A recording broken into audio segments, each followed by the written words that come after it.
murder case, and I think you can solve it before the night is over.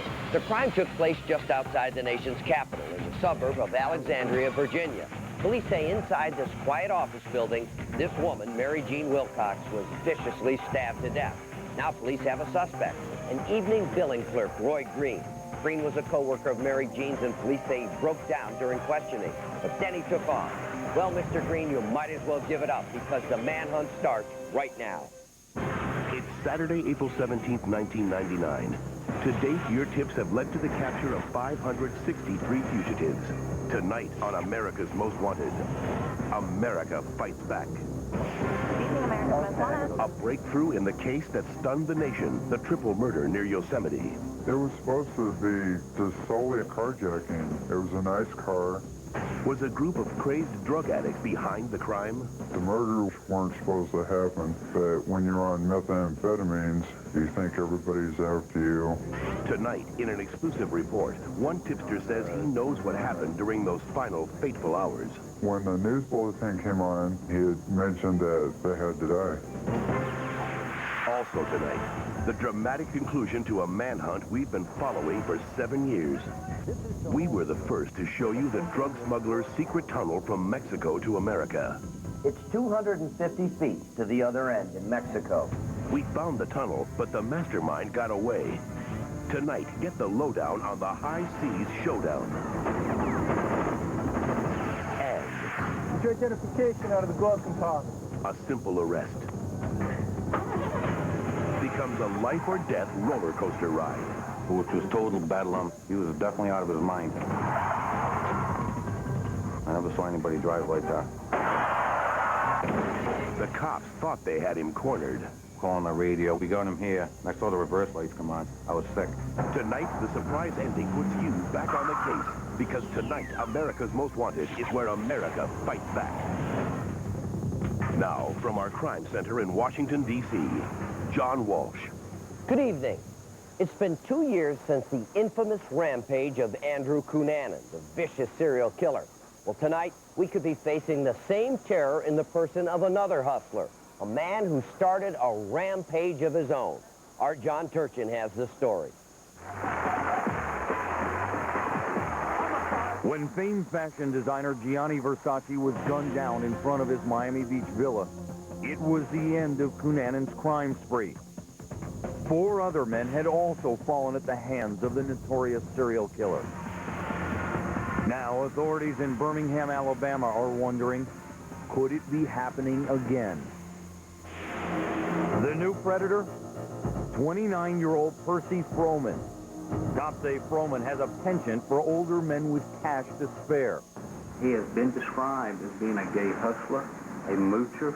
He'll do anything for $20. He was a known hustler.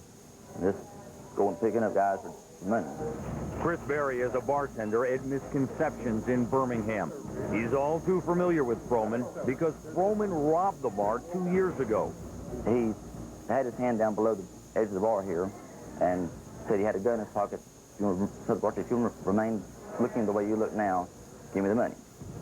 Froman got the cash, but he also landed himself in the slammer. That's when cops say he began corresponding with a 50-year-old Birmingham man, John Crumley. We have letters from Mr. Crumley to Percy concerning an account Percy believes someone had set up for him in the state of Florida. Mr. Crumley was trying to find this bank account for him. When Froman got out of jail, the two remained friends. That is, until one night this past February. We know that Mr. Crumley and Mr. Froman got to Mr. Crumley's house at approximately 7:30 to 8 p.m. that night. Mr. Crumley went upstairs to get 2 drinks. His father asked him if he had someone with him. Mr. Crumley replied that he had a friend with him and they'd be downstairs. But sometime during the night, detectives say something sent Froman into a rage. They say he stabbed John over and over. Mr. Froman has a tendency to become very violent at any moment. Our scene here was a lot of overkill. Just like Andrew Cunanan, police say that after the murder, Froman made his getaway in the victim's truck. When Cunanan stole the truck, it led him here to Miami Beach, where the world focused on him after he killed Gianni Versace. After Percy Froman allegedly murdered his victim and took off in the truck, cops wondered when he would strike again. Unfortunately, they didn't have to wait long to find out. Cops now know Froman drove the truck to Atlanta, where he dumped it and hopped on a bus headed to Texas. He told me he had just got out of jail. I didn't ask what for. Jeannie Webb met Froman on the bus. He shook a lot. He jerked. His arms would jerk and stuff. And he told me he was looking for a place to start over. Jeannie was headed for home, Tyler, Texas. Froman decided to follow her there. He took a job as a maintenance man in this Ramada Inn. He got a room there and started calling Jeannie again and again. He just wanted me to come up there and meet him, you know. When are you going to come up there? And I tell him, look, you know, I don't want to come up there, you know. He's like, well, you can bring your brother with you, you know. I'm not going to hurt you or anything. And I was like, well, I don't know you.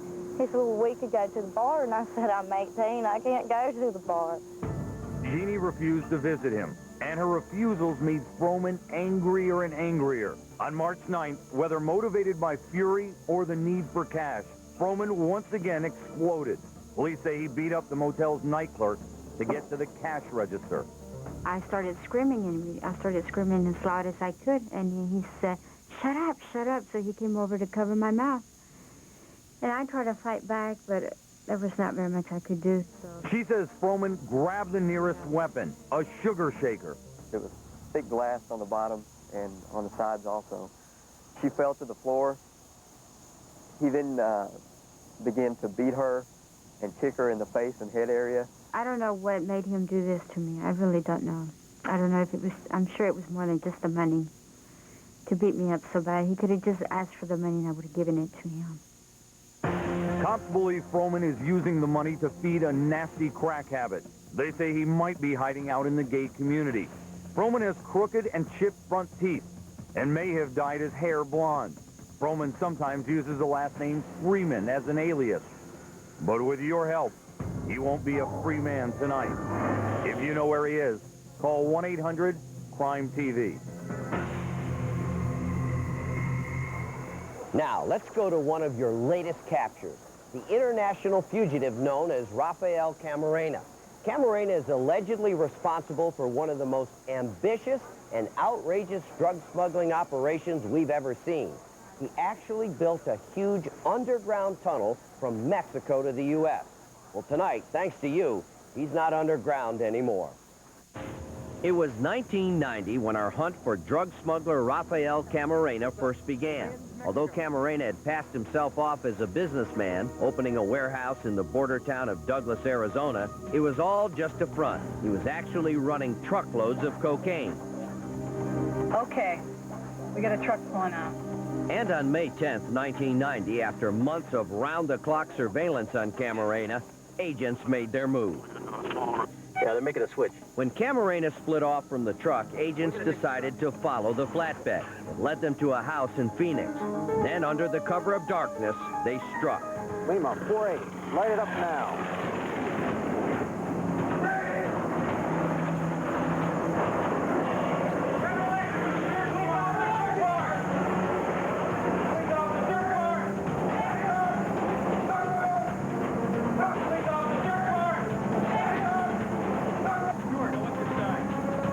The bust was a success. More than 2,000 pounds of cocaine taken off the streets. Although Camarena had eluded them, agents would soon uncover the secret to Camarena's smuggling operation. And I showed it to you for the first time in 1990.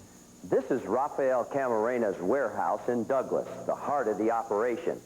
Agents knew the drugs were coming from here. But the question remained, how did the drugs get here? They tore the place apart. And finally, they found their answer. Right here, the mystery was solved. This aerial photo shows how the operation worked. Camarena's house was in Agua Prieta, Mexico, right near the U.S.-Mexican border. Just across the border was Camarena's warehouse here in Douglas. Connecting them, a tunnel, almost as long as a football field, that took an estimated 6 months and $2 million to build. I'm now 10 feet below the surface. And you can see the remains of this concrete door. It only opened from the inside, so agents had to jackhammer their way in here. This is the holding room, where the cocaine was stored after it came from Mexico. And from here, a shaft that leads 20 feet down to the floor of the tunnel. The smugglers actually flooded the tunnel when they weren't using it to make it harder to find. It's 250 feet to the other end in Mexico. When agents got there, they were surprised by what they found. In Camarena's house, a massive hydraulic lift covered by a pool table and a cement slab revealed the entrance to the tunnel. Federal agents say Rafael Camarena left this house just hours before they moved in on May 17th. In feeling the heat, Camarena retreated deeper into Mexico.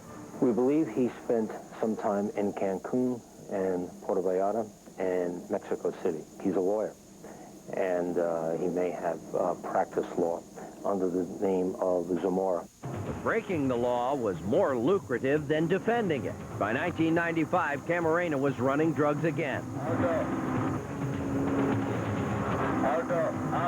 That's when he was spotted by the Mexican Navy. The Mexican Navy received information that a boat containing almost 3,000 kilograms of cocaine was coming from Colombia to Mexico.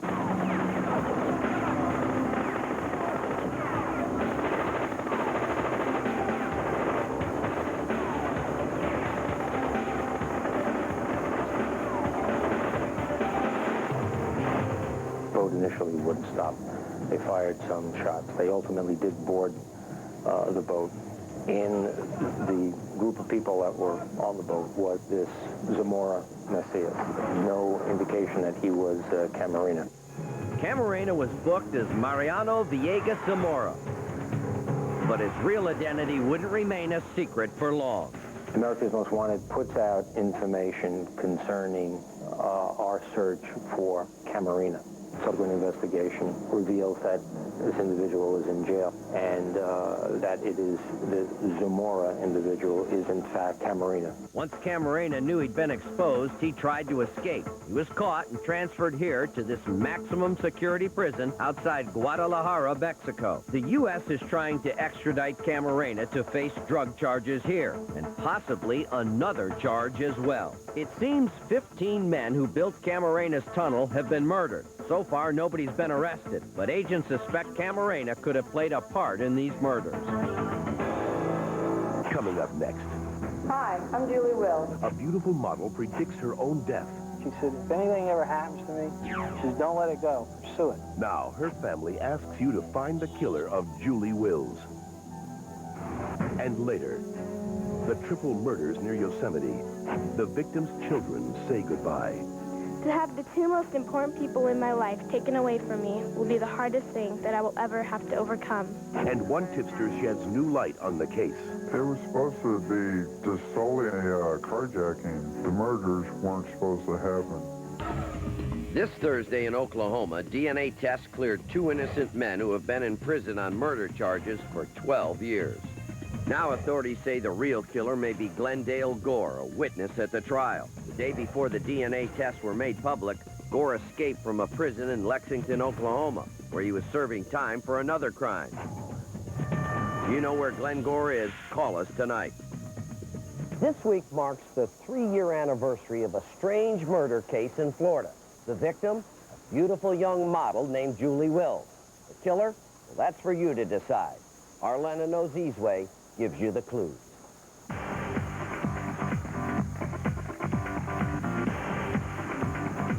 Hi, I'm Julie Will. Julie Wills certainly had the look to succeed in the world of movies and magazine covers, and friends say she had the ambition. She was getting modeling jobs here, parts in movies.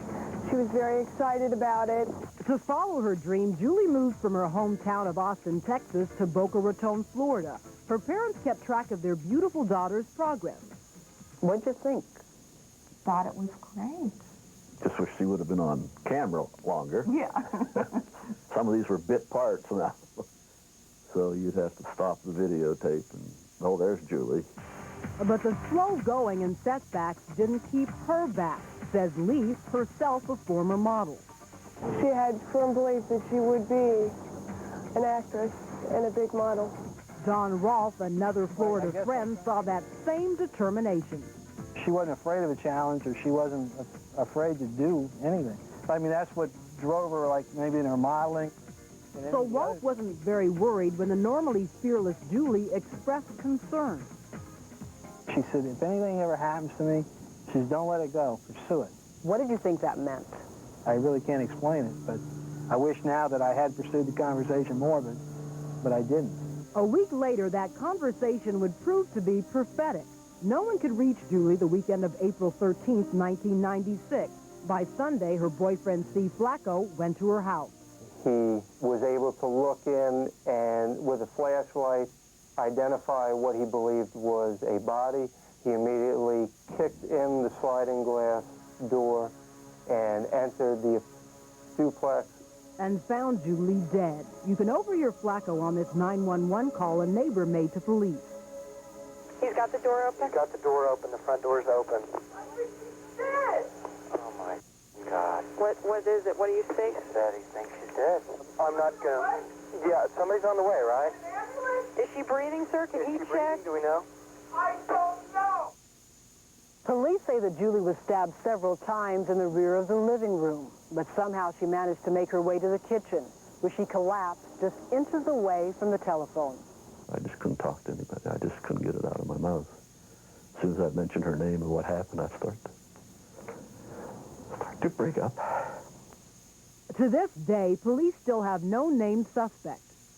Who do you think killed Julie? I think she knew the person extremely well. I think the person knew the spotlight very well, because the spotlight, as far as we can tell, was very docile and quiet during this time. Spotlight was Julie's dog. Police found him wandering outside the murder scene. Detective DiBenedetto says one frustration in the investigation is that some of Julie's closest friends have been less than helpful, including her boyfriend, Steve Flacco. Some of them have retained lawyers and refused to cooperate further with the police. What does that tell you? First and foremost, it tells me that they are more concerned about themselves than they are about solving the homicide of Julie Wills. Steve Flacco declined our request for an on-camera interview. Through his attorney, he said he hopes Julie's killer is caught. Because Julie was last seen alive on a Friday night and discovered Sunday, police say there was a large window of opportunity for the killer. The time of death window is such that no one can have a alibi for the entire time frame unless they were out of town. She had so much to live for, and she was such a wonderful girl. Just taken like that is utterly senseless. Just senseless. And that's what hurts. Never to hear her voice again. Hug me or kiss me or whatever else. And her family says tragically Julie is now getting the attention she always dreamed of. That's what actresses want. They want the publicity and everything, and yet she didn't have that in life, but in death, why, now she's famous. It's sad. Ironic, I guess. And let's go over what we know about this case. Julie was last seen on Friday, April 12th, 1996, when Steve Flacco dropped her off at home. She spoke to a friend on a long-distance call for almost 20 minutes that night. The next morning, she was due at work. She never made it. Her body was found Sunday night. If you have any information about the mysterious death of Julie Wills, please call 1-800-CRIME-TV. Coming up next, we profiled him. She saw him. And I remember on the profile of Dudley Forbes in America's Most Wanted. So all this just fit into place. It just hit me. They chased him down. And they arrested him. So why are we still looking for Dudley Forbes? Welcome back. Police in Canada are looking for Dudley Forbes. They say that in 1993, he stabbed his ex-girlfriend Lorna in a jealous rage.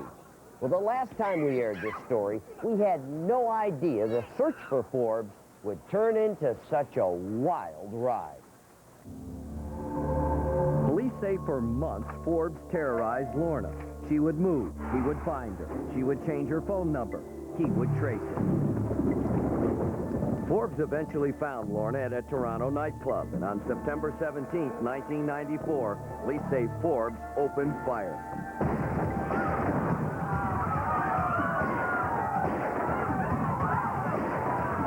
I blame myself.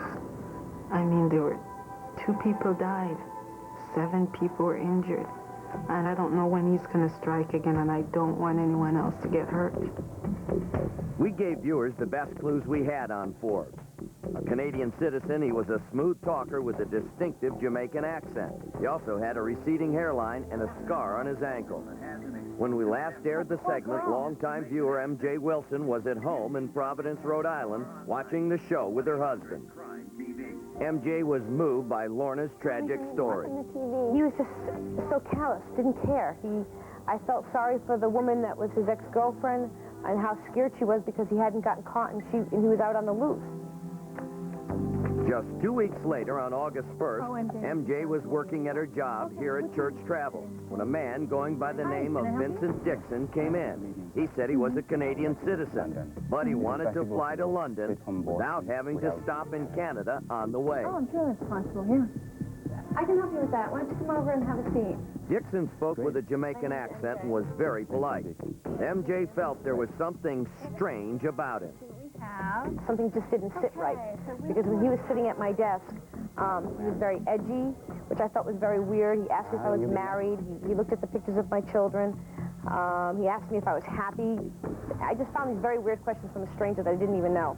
So you just let me know if there's anything else I can help you with? I'll let you know. Thank you very much. Okay. Hey, what's the matter? There's something about that guy. Like I know him from somewhere. Something hit me. Oh my God. And I remember on the profile of Deadly Forbes in America's Most Wanted that he was from Toronto and lived in Canada. So all this just fit into place. It just hit me. He just fits the profile of that guy, you know? I mean, Jamaican accent, he's from Canada. He wanted a one-way ticket. I mean, there's just too many similarities. I was very apprehensive about calling the police. Thought about it all weekend. Finally, I said, that's it. You're right. I'm going to call. I got to call. I had also seen the episodes with Dudley Vincent Forbes, and, you know, she was so adamant about it that was him that I decided to pursue it. If he comes back, you page me. Punch in 911 so I know it's you. Okay. That's all you have to do. All right. When Dixon returned to Church Travel on August 6th, workers alerted Detective Drohan. What's going on? I frisked him really quick for a weapon. He just had a large amount of cash on him. I asked him if he had any identification on him. He said it was in the car. I saw some patrolman Walker. Walked him back to his car, which was parked on Orange Street. My name is Vincent Dixon, mine. Took him out of the Church Travel. We walked him around the corner. He stated that his automobile was parked over here next to that shed. It's clean. I'll check the trunk. Get your identification out of the glove compartment. What we didn't know is while he was going into the glove compartment, he had a single key on him, and he was slipping into the ignition.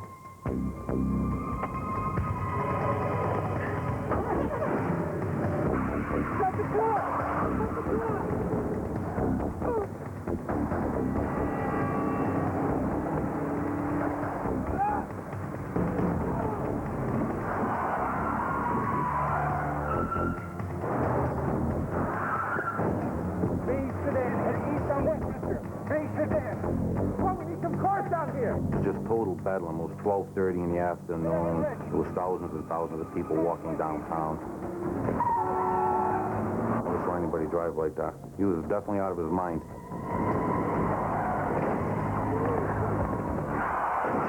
After he smashed into the 2 cars on Westminster Street, I thought we had him there. I'm calling the radio. We got him here, we got him here. And I saw the reverse lights come on. I was sick.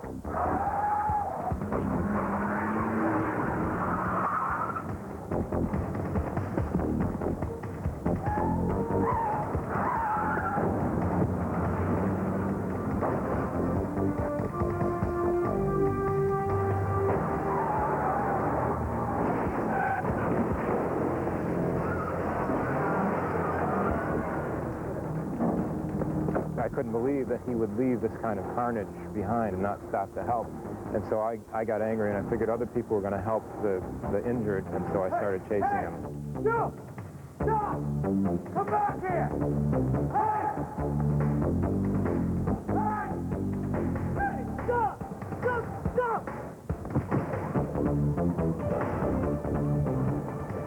For nearly a mile, Dixon fled through busy downtown Providence, with both police and outraged citizens in hot pursuit. Somebody grab that guy!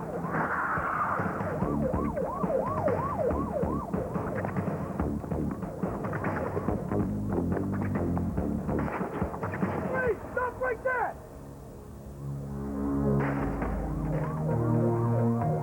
Winded and dazed from his 20-foot fall, Dixon was finally cornered by Providence police. The cops were confident they had their man. He fit the profile perfectly. He looked like Forbes, was a Canadian citizen with a Jamaican accent, and even had a scar on his ankle. But Dixon refused to acknowledge he was really Dudley Forbes. So police faxed his fingerprints to Toronto. 2 hours later, they got their reply. But it wasn't what they expected.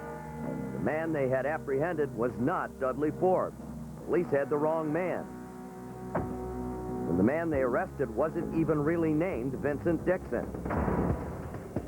His real name was Anthony Patterson, but he was hardly an innocent victim of mistaken identity. In the final twist to this bizarre capture, police learned Patterson was a Canadian fugitive on the run for murder. 12 people were injured during Patterson's wild ride through downtown Providence. Miraculously, none of them seriously. And in the end, an accused murderer was behind bars. Oh my God, I can't believe that I actually caught a murderer, that he actually did commit a murder, this person. He wasn't Forbes, but he was someone else that committed a murder. But yes, I feel like I contributed because we got a murderer off the street. But tonight, Dudley Vincent Forbes is still out there, so let's bring him in. Forbes is soft-spoken, but has an explosive temper, which can heighten his Jamaican accent. A Canadian citizen, he often travels between Canada and the U.S. If you've seen Dudley Forbes, call our hotline, 1-800-CRIME-TV. Coming up next, an exclusive report. One tipster sheds new light on the mystery surrounding the triple homicide near Yosemite. Before the car fire, 2 of the women were beat, literally senseless, beaten. This week, we got a major break in the case of the 3 women who were murdered during their vacation in Yosemite National Park. For weeks, we wondered where they were. Then we wondered who had killed them. Well, tonight, an exclusive source tells us he knows exactly what happened. The mystery surrounding the murders of Carol's son, her daughter Julie, and their family friend Silvina Peloso has always been this: how could such a crime happen in such serene splendor? But what the innocent travelers didn't know is that in the shadows of nature's glory hides an ugly dark side. This area, famous for its secret gold mines, now lays claim to a sinister fortune: methamphetamine drug labs. Locals know them and fear them. The meth lab people, those fall into kind of a criminal person. Most of those people are troublemakers, thieves. They're just different characters. This man, who we'll call John, is a former drug user in the area. When you're on methamphetamines, you get paranoid. You start to think that everybody's after you. The meth-using community runs rampant in this area. Sources have confirmed to America's Most Wanted that those responsible for the murders probably came from that seedy element. John is just one tipster who has come forward with dark details of the triple murder. Weeks ago, an acquaintance of his told him what happened to Carol, Julie, and Silvina. When the news bulletin came on and had described that they had found the car, he had mentioned that it had to happen, they had to die. John says he was told the women were carjacked by a group of local meth users, and then the crime spun out of control. The murders weren't supposed to happen. It was supposed to be just solely a carjacking. It was a nice car. Now, granted, they were on a 4 or 5 day binge on methamphetamine. While the information cannot be confirmed, John does offer many details of what appears to be the brutality of the abductors. They were brought down here to Modesto, and they were kept here for a few days. Before the car fire, 2 of the women were beat, just literally senseless beaten. I'm not sure if both of the girls were raped or just one of them, but one of them ended up, I believe, basically a sex toy out there during all this. We've learned that John's source has been interviewed by law enforcement officials and has denied his story to them. Right now, several possible suspects are in custody on unrelated charges. The FBI is still trying to sort out conflicting information from many tipsters. A federal grand jury is trying to do the same. Meanwhile, phones at the FBI's command centers continue to ring, but phones at the volunteer center in Modesto are silent. After more than 2 months, they finally closed down on Tuesday, ending an emotional week. Last Saturday, there was a private burial service for Carol and Julie in their hometown of Eureka, California. The next day, friends and family paid their final respects. Eureka, Yosemite, and Argentina. 3 places, 3 lives, and 3 deaths. It seemed as though Julie was always smiling. She'd always cheer up every room she walked into, gave hugs whenever she wanted to spread some love, and made any boring situation fun. I'm glad Julie smiled at me. Perhaps the most touching tribute came from the youngest speaker, the daughter of Carol's son, Julie's sister, Regina. To have the 2 most important people in my life taken away from me will be the hardest thing that I will ever have to overcome. But my mother is watching over me, and like my dad so eloquently put, she was an angel in disguise. If you have any information about these senseless murders, please call us now at 1-800-CRIME-TV. I have been talking to this family, and needless to say, they're heartbroken, and they're in desperate need of some closure.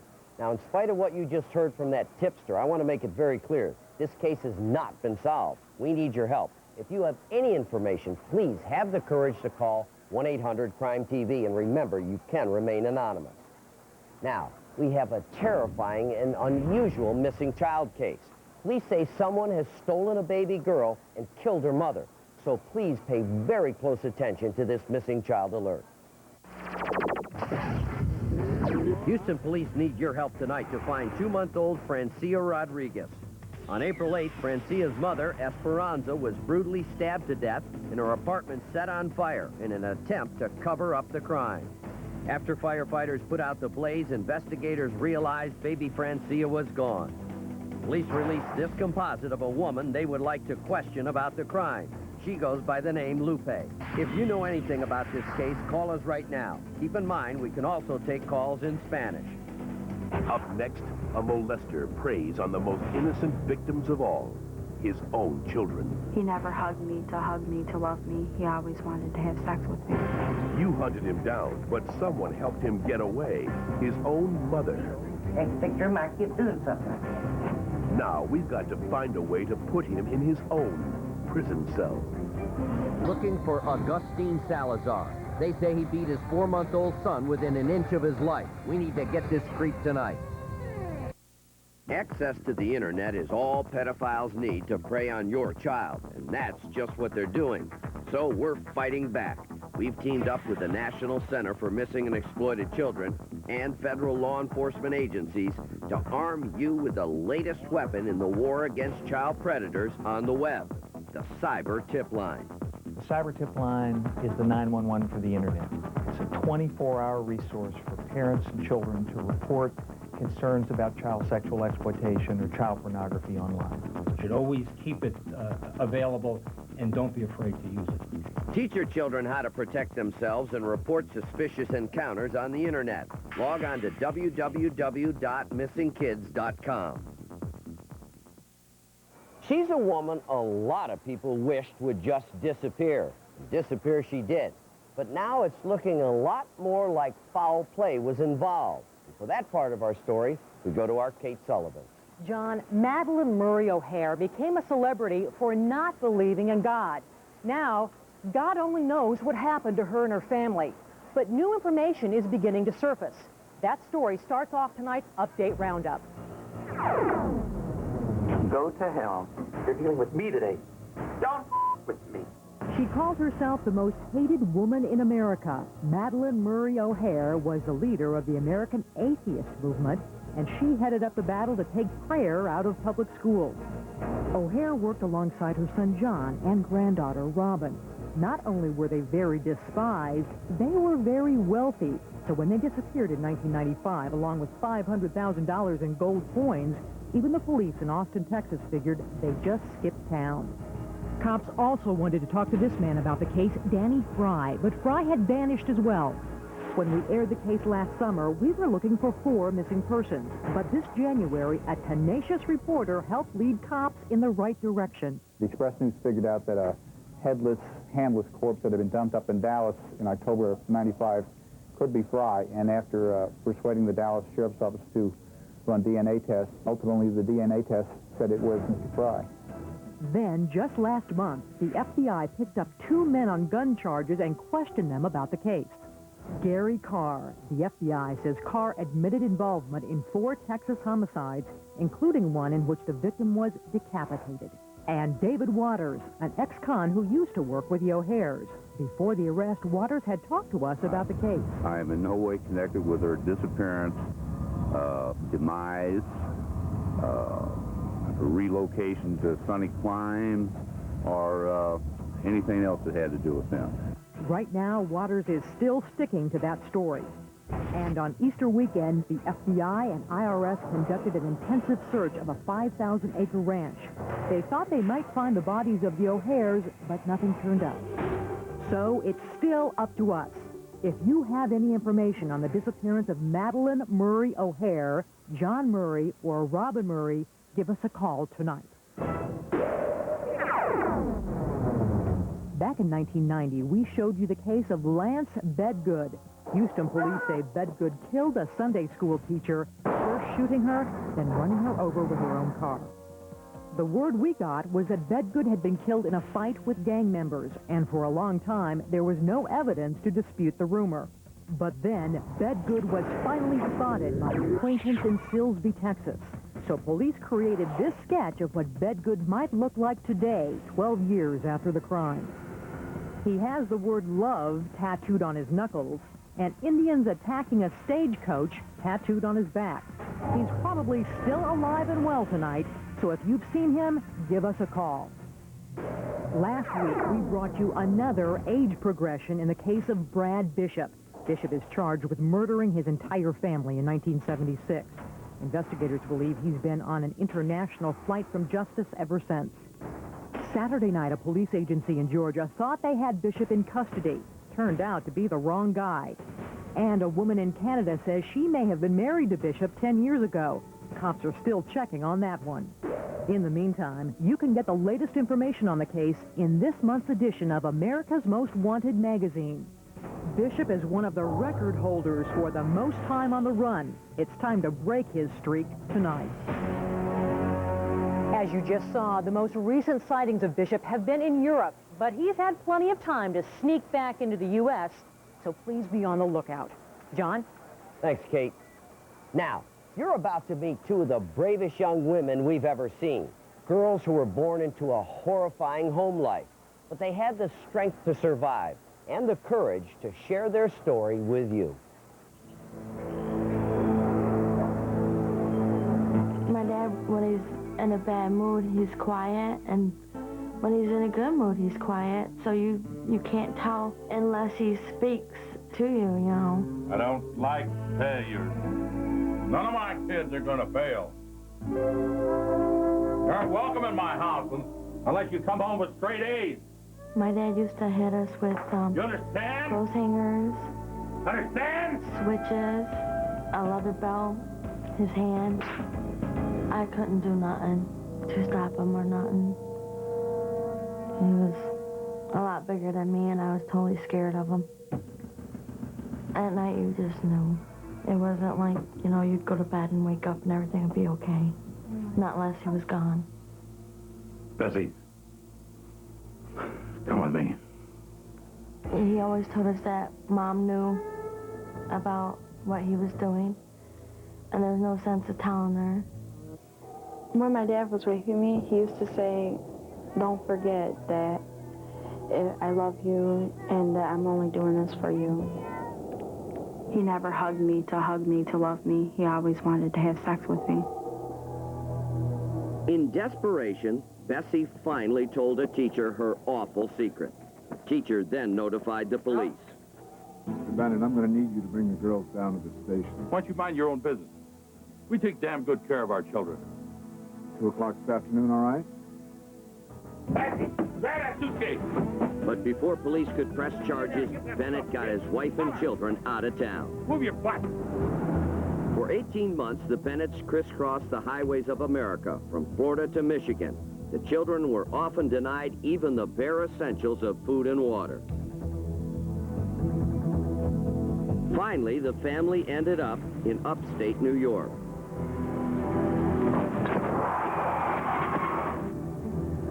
Why are the police cars here?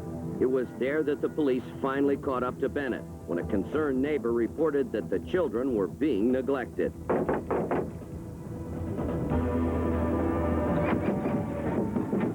Hey, what's going on, partner? Hey, nothing. What are you doing out here? We're parked here, sir. Ma'am, everything's okay. Everything's okay.